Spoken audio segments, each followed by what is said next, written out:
So,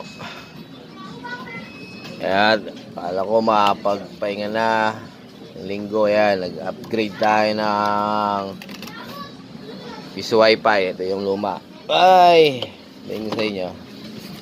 Yan, yung luma. Ito yung bago.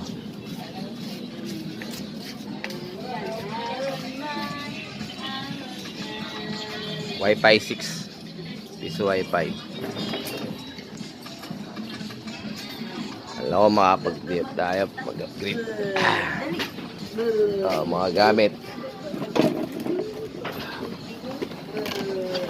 Gamit natin sa pag-build ng Wi-Fi. Tester.